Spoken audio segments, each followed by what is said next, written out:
our motherland. So Don is more Romanian than many of us. I'm 7, the first time, and we rented those cars. Or America or England or Germany. They came home because they wanted to be near their parents. It's probably one of the first time that we have a speaker that is going to do a presentation that is an American that does work and does business in Romania. We usually have Romanians that come here. We usually have Americans that talk about America. In this case, it's very unique. Don, our speaker, is a true American, successful businessman in the United States that has decided one day that he wants to actually try it in Romania.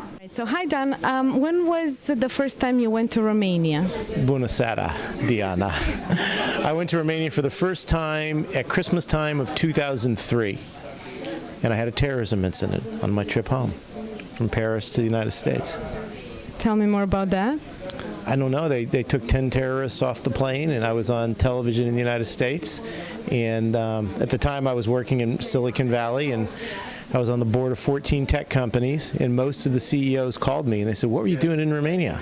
Can we go next time?" So is that how your whole fund started in Romania? The fund came later. That's how we started doing charities. So I went to visit an orphanage in Oradea, and then we built a school and a medical clinic in Târgu Jiu. And so the first 25 trips to me were all charities in Oradea and Târgu Jiu. Right. So you first started with charity, and then you saw some business opportunities there. Tell me more about that. Well, what we saw, and it's another friend of mine, Steve Shellhammer, who lives in Dallas, is that we saw, as we drove, we saw just these beautiful mountains. As we drove from Oradea to Târgu Jiu, we go through Petroșani, and then we'd go up through Alba Iulia to Cluj. We kept driving those. Is that we saw beautiful, beautiful mountains. And Steve said, I know a lot of Europeans who buy mountain land in Wyoming and Montana because they can't find any mountain land here in Romania. And so we just began to look for pieces of mountain land that had nothing on them yet, had river filled with trout, and that we discovered that Romania's gold wasn't Roșia, Montana. Romania's gold were these huge pieces of land that had never seen carbon or industrialization. So the air and the water was perfect. And so while Romanians didn't value that, Westerners really value land, because we are what we breathe, what we eat, and what we drink. So when you say that the gold in Romania is the land, what exactly are you doing with that land in Romania? So first off, I was fortunate enough that I could retire when I was 42 from Silicon Valley, so I could take a long-term perspective on this. And so what we decided to do was to buy lots and lots of land from peasants. One is in the Apuseni on a big piece of land. It was 100 hectares. It was 238 parcels, and we fortunately, with Romanian partners, bought all 238. We found another big piece of land outside Cluj, which was 140 hectares, and again, we bought all land from peasants. Both of those projects took us almost 10 years. Because we didn't buy anything from the government. We bought land from peasants. We got carte funciadas. So it was a long, long process to get it all. But that's how I learned how Romania worked, too. Interesting. So you started with charity work, then you went into business. What else do you do in Romania? Well, so now on these two pieces of land, we're building, on one of them, we're building a master plan community north of Cluj, so that for the first time in Romania, people can have a home on a 1,000 square meter lot, 200 square meter home that they could buy for 120,000 euros, where their kids have bike paths to ride their bike around, and that we're going to put a school in there, a Romanian-Finnish school, where the parent-teacher relationship really allows every kid to learn. It's not the old memorization.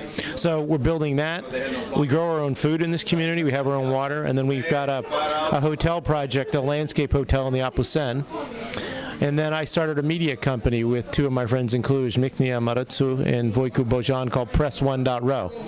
Tell me more about Press One. Well, Mihnea was the editor of, and I'll pronounce it wrong, Adevărul, twice, Twice he quit because he was asked to do something he didn't want to do, and he'd given up hope about ever being able to write the truth without an owner interfering. So I said, all right, Miknia, your dream came true.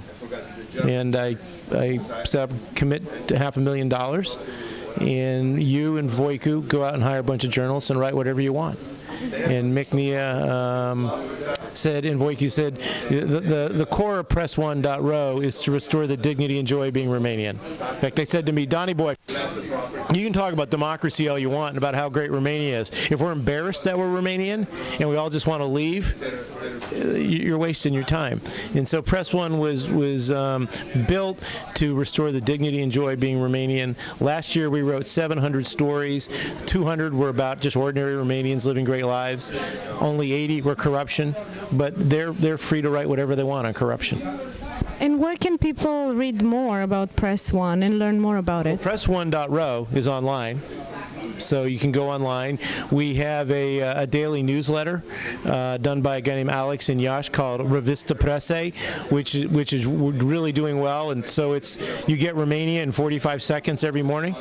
And Alex also does something called The Puzzle, where he surveys articles from around the world and puts them there so that if you're a young Romanian, and these aren't about politics, you can hopefully say, I can find out what happened on all the world yesterday right here in 45 seconds in the morning. So you can sign up for that on Press1.ro.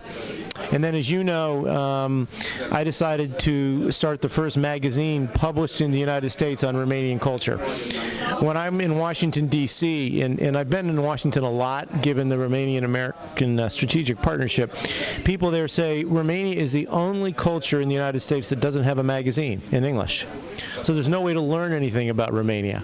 And so what I decided is that I would take the stories that we write on Press1.ro, translate them, really translate them, and so they read like American English. And we launched the first edition December 1st. The second one was printed today, Volume 2. It's called Press One Quarterly. In fact, can you see this on the camera right here? This is our website. This is the second edition right here, and that when you'll see there's 8 stories just about ordinary Romanians. There's nothing about politics here, but people living extraordinary lives, and we have a lot of great photography, because as we all know, Romania is one of the most beautiful places in the world. So one thing that every Romanian and American could do, or Romanian lover, is to subscribe to the magazine, because all of the proceeds go to Press1.ro. Very nice. So I see that you are doing all these wonderful things for Romania, business, charity, media. What inspires you when you go there? Change. Change is what inspires me. And people who've been told their whole life they're not worth a piece of crap, when they say, hell no, my life has dignity.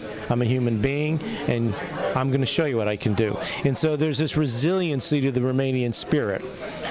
After being pounded on pounded on pounded on pounded by, you can't kill the spirit in Romania. They'll rise. They'll rise. I mean, these demonstrations in Romania last month were so beautiful. Hundreds of thousands of people with young families, with music, with grills, with barbecues, just walking in the street saying, you know what, we have dignity. We deserve decent schools. We deserve decent health care. We deserve infrastructure. We deserve an efficient bureaucracy. I love the process of change. When people are just making a simple statement, I'm a human, I have dignity. That's what I love. All and right. It's done very peacefully. I mean, one of the hotel occupancy in Bucharest in August, this past August, was like 80%. I mean, usually August is quiet in Bucharest, and all these foreigners are discovering A, Romania is beautiful, and B, it's safe.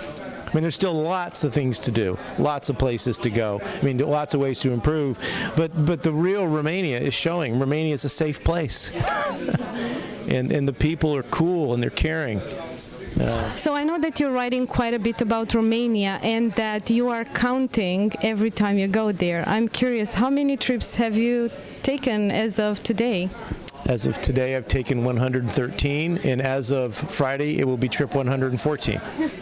All right, wonderful. Thank you. Thank you. Plăcere.